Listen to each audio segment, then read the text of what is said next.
Most people believe Penn Station fell because the city had no choice. An old building passed its usefulness, replaced by progress. But on the morning demolition began in October 1963, workers stepped into a cathedral of pink Tennessee marble, iron eagles still perched overhead, and a 150-foot glass concourse glowing like the nave of a dying church. What they were ordered to erase wasn't obsolete infrastructure. It was a national masterpiece sacrificed in silence. And the real question isn't why it happened, but who decided this beauty was expendable and what they hoped no one would discover. In 1900, Pennsylvania Station didn't exist. Neither did the possibility of getting into Manhattan by train without first boarding a ferry across the Hudson River. Every passenger travelling from Philadelphia, Washington, or points west had to disembark at the New Jersey waterfront, shuffle onto crowded boats, and arrive in Manhattan soaked by spray and delayed by tides. For the Pennsylvania Railroad, the largest corporation on Earth at the turn of the century, this was intolerable. Alexander Cassatt understood humiliation when he saw it. As president of the Pennsylvania Railroad, Cassatt watched his empire's trains halt at the river's edge, while inferior competitors ran tracks directly into Grand Central. His railroad moved more freight than any other. It employed more workers than any other. It generated more revenue than any other. Yet it couldn't deliver a passenger into the heart of New York City without resorting to boats. The problem wasn't just operational, it was philosophical. Cassatt believed railroads were the spine of civilization. They didn't merely transport people, they connected them. They transformed wilderness into cities and cities into nations. And if the Pennsylvania Railroad was America's greatest railroad, it deserved America's greatest station, not a utilitarian shed, not a functional depot, a temple. So in 1901, Cassatt proposed the impossible: twin tunnels beneath the Hudson River, carved through bedrock and river mud, delivering trains directly into Manhattan. And at the tunnel's mouth, a station so magnificent it would redefine what American architecture could achieve. The engineering challenge alone seemed insurmountable. The Hudson tunnels required new technology, compressed air systems that could prevent the tubes from flooding, electric locomotives to replace coal-burning engines in the oxygen-starved underground. Workers died building them. Cave-ins claimed lives. Pressure sickness crippled men. But Cassatt never wavered. He poured $25 million into the tunnels, over $700 million in today's currency. But the tunnels were only infrastructure. Cassatt wanted poetry. He hired McKim, Mead & White, the most prestigious architectural firm in America. Charles McKim had designed the Boston Public Library. He had restored the White House. He understood that great buildings weren't just constructed, they were composed. And when Cassatt asked him to design Pennsylvania Station, McKim didn't think of train sheds or ticket counters. He thought of Rome. Specifically, he thought of the baths of Caracalla, the ancient Roman complex where emperors once bathed beneath soaring vaults and coffered ceilings. McKim imagined a modern America inheriting that grandeur. He sketched a waiting room modelled on the Roman baths, with 150-foot ceilings held aloft by Corinthian columns. He designed a main concourse roofed entirely in glass and iron, flooding the space with natural light. He specified pink Tennessee marble for the walls, travertine limestone for the floors, and bronze for the fixtures. The Pennsylvania Railroad didn't flinch at the cost. Construction began in 1904. Workers excavated 2 city blocks down to bedrock, removing millions of cubic yards of Manhattan schist. They sank steel columns 60 feet deep. They imported marble from Tennessee and granite from Maine. They cast ironwork in Pittsburgh foundries and assembled glass panels in workshops across the river. The station consumed 8 years and over $100 million adjusted for inflation. But when it opened on November 27, 1910, no one questioned the expense. 25,000 people flooded through the new station on opening day. They walked beneath iron eagles perched on lampposts. They crossed floors of creamy travertine that glowed like honey in the sunlight streaming through glass vaults overhead. They stood in the waiting room, a space so vast it could contain the nave of St. Peter's Basilica, and looked up at coffered ceilings inspired by emperors. Newspapers called it the eighth wonder of the modern world. Architectural critics wrote that McKim had proven America could rival anything Europe had ever built. The station wasn't just a place to catch trains. It was a declaration. American capitalism, at its zenith, could create beauty as lasting as anything Rome had left behind. and for nearly 50 years, that promise seemed true. Commuters rushed through its halls, soldiers deployed from its platforms during 2 world wars, celebrities arrived beneath its vaults. The station processed 600 trains daily at its peak.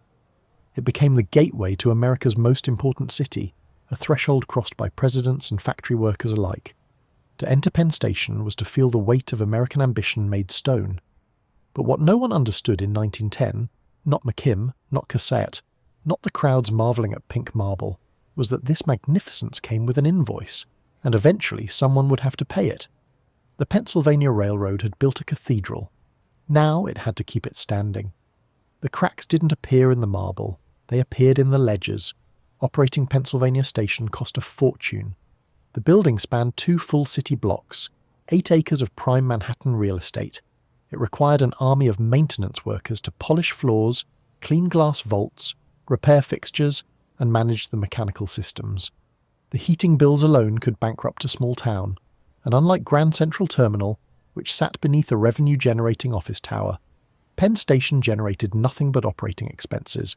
The Pennsylvania Railroad had built beauty. But beauty doesn't pay rent. At first, the costs seemed manageable. The railroad was profitable. Passenger traffic remained strong through the 1920s. Freight revenue held steady. But the 1930s brought the Depression, and with it the first signs of structural decline. Maintenance budgets shrank. Cleaning schedules stretched. Workers began to notice dust accumulating on the glass ceilings. The skylights, once scrubbed weekly, went months without attention.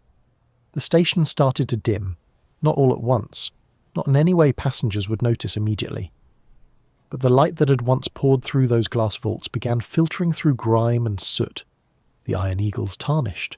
The travertine floors, walked across by millions of shoes, developed hairline cracks no one had time to repair. Waiting rooms that had once gleamed began to look merely functional. Then came the automobile. In the years after World War II, America fell in love with highways. The federal government poured billions into the interstate highway system. Suburbs exploded across former farmland. Families bought cars and discovered they could drive to work, drive to shop, drive to visit relatives in distant states. Rail travel, once essential, became optional, then inconvenient, then quaint. Pennsylvania Station's passenger numbers began to fall. In 1945, the station handled over 100 million passengers annually. By 1955, that number had dropped to 50 million. By 1960, it had fallen below 30 million. Trains that had once departed every 10 minutes now left every 30. Platforms that had bustled with crowds stood empty for hours. The waiting room, built to accommodate thousands, now echoed with the footsteps of hundreds.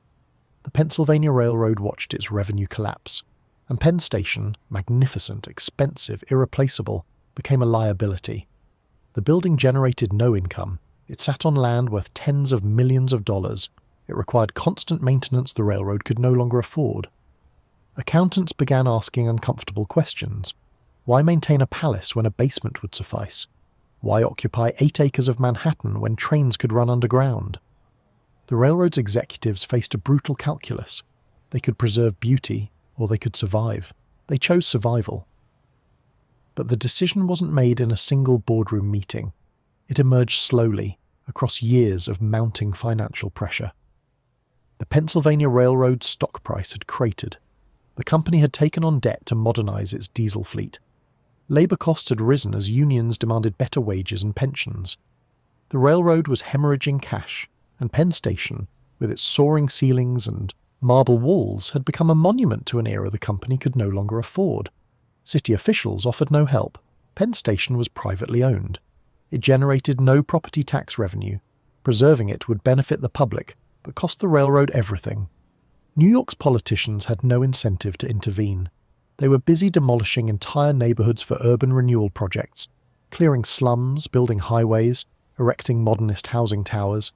In that context, saving an old train station seemed sentimental at best, obstructive at worst. The cultural mood had shifted too. By the late 1950s, Beaux-Arts architecture felt outdated. Modernism was ascendant. Glass boxes like the Seagram Building and Lever House were celebrated as the future. Ornament was dismissed as decadent. Clean lines and functional efficiency became the aesthetic ideal. Penn Station, with its Roman columns and decorative eagles, looked like a relic. Younger architects argued it represented everything wrong with American design: wasteful, pompous, impractical. But beneath the architectural debates, money remained the only language that mattered. In 1954, the Pennsylvania Railroad commissioned a study of Penn Station's air rights, the legal ability to build above the existing structure. The numbers were staggering. If the railroad demolished the station and built a modern office tower and entertainment complex on the site, they could generate tens of millions in immediate capital and long-term rental income. The station itself, despite its grandeur, was worth less than the air above it. This was the arithmetic that sealed Penn Station's fate. Not cruelty, not vandalism, not hatred of beauty, just cold financial logic. A building that cost millions to maintain, generated no revenue, and occupied land worth a fortune could not be justified. Not when the railroad faced bankruptcy, not when shareholders demanded returns, not when survival required sacrifice. The Pennsylvania Railroad began secret negotiations with real estate developers, and while they talked, Penn Station continued to decay. Pigeons nested in the iron vaulting. The glass skylights, now filthy, blocked more light than they transmitted. Closed waiting rooms gathered dust. The marble, once luminous, turned grey with accumulated grime. Commuters who had known the station in its glory saw the decline but assumed it was temporary. A rough patch, a budget shortfall, nothing permanent. They didn't understand what the executives already knew. The station wasn't deteriorating, it was dying, and no one with the power to save it had any reason to try. Because in mid-century America, private profit trumped public beauty every time. The system had no mechanism to preserve a privately owned landmark, no matter how magnificent. Penn Station could either generate revenue, or it could disappear. The railroad had already made its choice. Now it just needed the public to accept the inevitable. The announcement came on. August 2nd, 1962. The Pennsylvania Railroad revealed plans to demolish Pennsylvania Station and replace it with a new Madison Square Garden sports complex, an office tower, and an underground station. Trains would still run. Passengers would still arrive in Manhattan. But the pink marble, the glass vaults, the 150-foot ceilings, all of it would be erased. The public response was immediate and furious. Architectural critics called it cultural vandalism. The Municipal Art Society organized protests. Newspapers ran editorials condemning the destruction. Writers compared it to burning the Mona Lisa or demolishing the Parthenon. How could a civilized city destroy one of its greatest landmarks? How could America, which claimed to value progress and beauty, erase a building that embodied both? But the protests changed nothing. The Pennsylvania Railroad had already signed contracts with Madison Square Garden Corporation. The deal was worth millions, money the railroad desperately needed to stave off bankruptcy. Breaking the agreement would trigger lawsuits and financial penalties the company couldn't afford. More importantly, the railroad's executives had convinced themselves they were making the rational choice. The station was old, it was expensive, it was obsolete. Sentiment, however passionate, didn't pay the bills. City officials stayed silent. Mayor Robert Wagner refused to intervene. Penn Station was private property. The city had no legal authority to block its demolition. New York had no landmarks preservation law. There was no mechanism to save a privately owned building, no matter its cultural value. The system simply didn't account for architectural heritage. Buildings existed to serve economic functions. When they stopped generating profit, they could be replaced. Preservationists tried legal challenges. They failed. They appealed to the public. Thousands signed petitions. Architects staged demonstrations outside the station. The media covered every protest. But the machinery had already started moving. Construction permits had been approved. Demolition crews had been hired.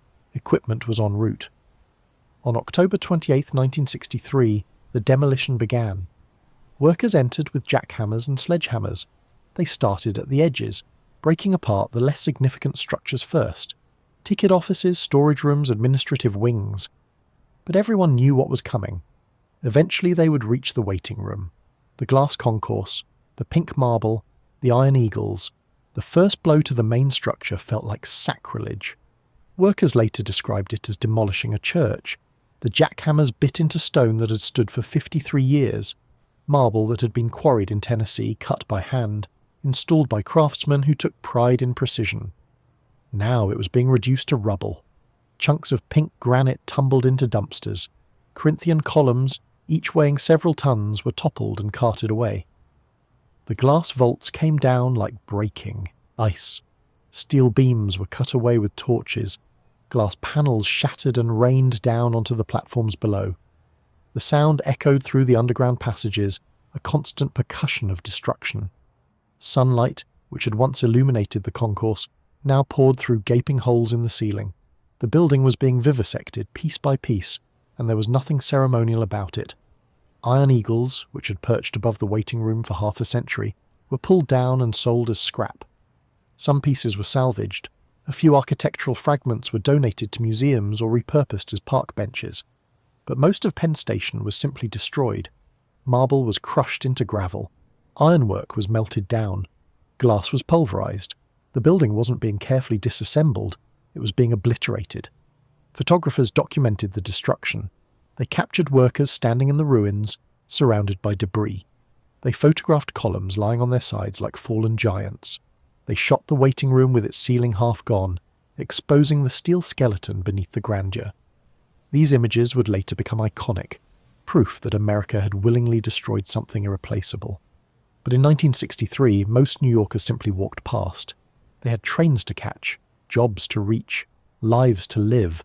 The station's destruction, however tragic, didn't stop the city's rhythm.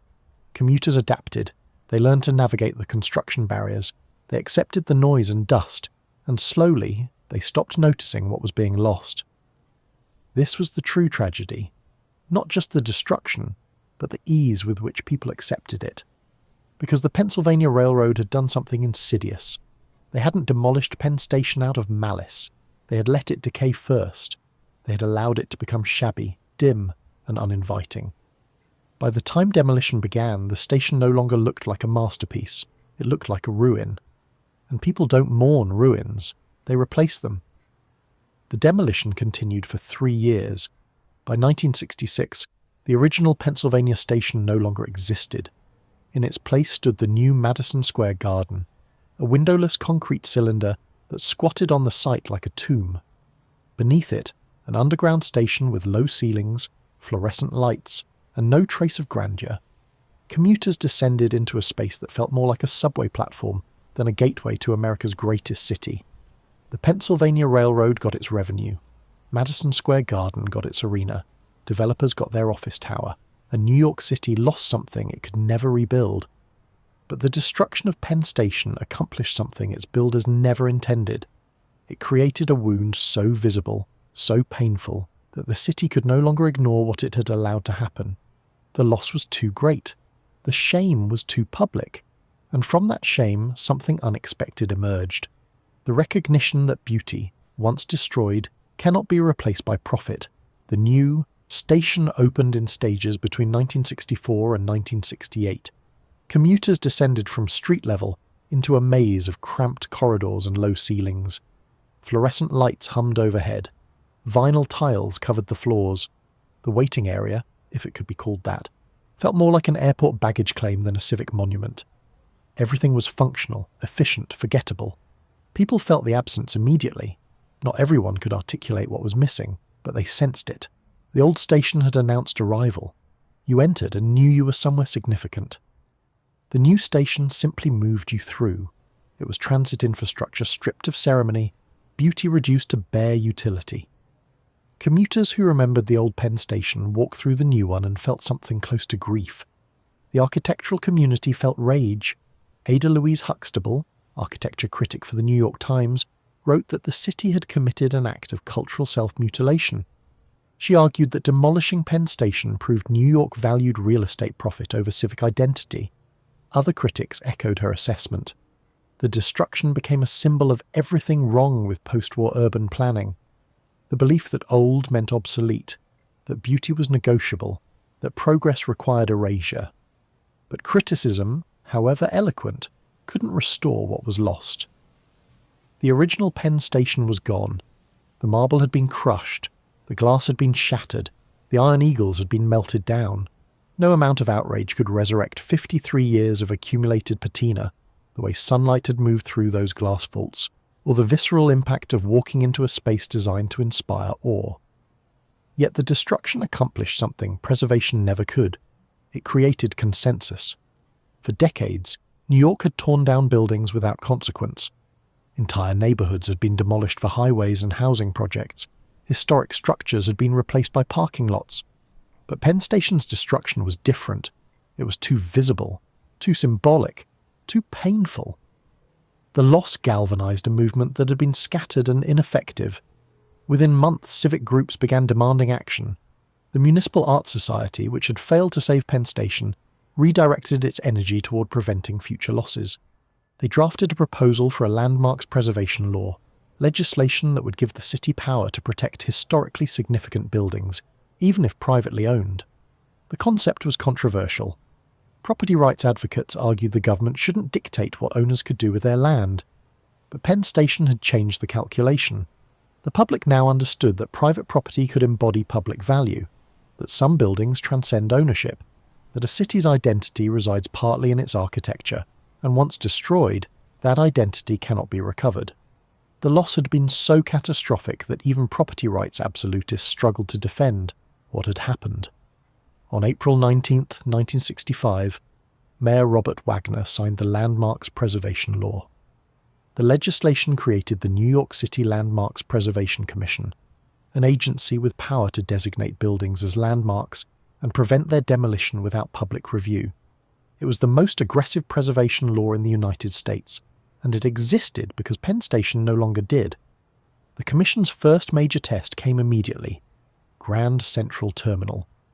The terminal's owners wanted to build a 55-story office tower above the main concourse. The plan would have destroyed the building's iconic facade and waiting room. Under the old system, nothing could have stopped it. But now the Landmarks Preservation Commission had authority. They designated Grand Central a landmark. The owners sued, arguing the law violated their property rights. The case reached the Supreme Court in 1978, and the court ruled in favor of preservation. Justice William Brennan wrote that restricting development on historic structures served a legitimate public interest, that cities could protect their architectural heritage without compensating owners for lost development potential. The decision transformed American preservation law. It meant Penn Station's destruction had not only created New York's preservation system, it had validated preservation as a constitutional principle. Hundreds of buildings owe their survival to Penn Station's death. Grand Central Terminal, the Brooklyn Bridge, the Flatiron Building, Soho's Cast Iron District. Entire neighborhoods that would have been demolished for office towers or parking garages. The preservation movement that began in grief became a force powerful enough to reshape American cities. But Penn Station itself remained lost. The underground station still operates, still moves hundreds of thousands of commuters daily. But it remains cramped, dim, and joyless. A constant reminder of what the city sacrificed. For decades, architects and planners have proposed rebuilding the original station or at least creating something worthy of its legacy. None have succeeded. The site is too valuable. The engineering is too complex. The political will is insufficient. So the absence persists. And perhaps that's fitting. Because Penn Station's greatest legacy isn't what it was, it's what its destruction taught. That beauty, once lost, cannot be replaced. That short-term financial logic can destroy what centuries cannot build. That a city without landmarks is a city without memory, and that memory, however inconvenient, however expensive, is worth preserving. The original Pennsylvania station stood for 53 years. Its absence has lasted nearly twice as long, and in that absence it has become more powerful than any standing building could be. It haunts every preservation debate. It lurks behind every landmarks hearing. It whispers the same warning: this is what happens when a city forgets that not everything valuable can be measured in dollars. Some cities learn from triumph. New York learned from loss. And every time a building is saved, every time a developer is forced to preserve a facade, every time a community blocks demolition, Penn Station's ghost is there, reminding us that progress without memory is just organized forgetting. The Pennsylvania Railroad got its Madison Square Garden. It still went bankrupt a decade later. The land developers got their office towers. They still stand, generating revenue for corporations that have long since merged or dissolved. But New York lost something it can never rebuild: the belief that American capitalism, at its best, could create beauty that would outlast profit.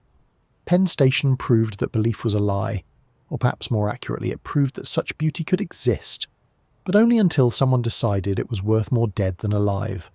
That's the lesson carved into Penn Station's absence. When a society stops believing in grandeur, it doesn't lose the ability to build great things, it loses the ability to recognize them, and once that recognition is gone, destruction becomes easy, not malicious, not cruel, just rational. And rationality, untempered by vision, is the most dangerous force a city can unleash. Penn Station's destruction changed America, but it's just one story among thousands: estates, mansions, monuments that rose and fell, each carrying lessons about ambition, beauty, and what we choose to preserve. If there's another building whose story should be told, leave it in the comments. And if you found this exploration worthwhile, consider subscribing.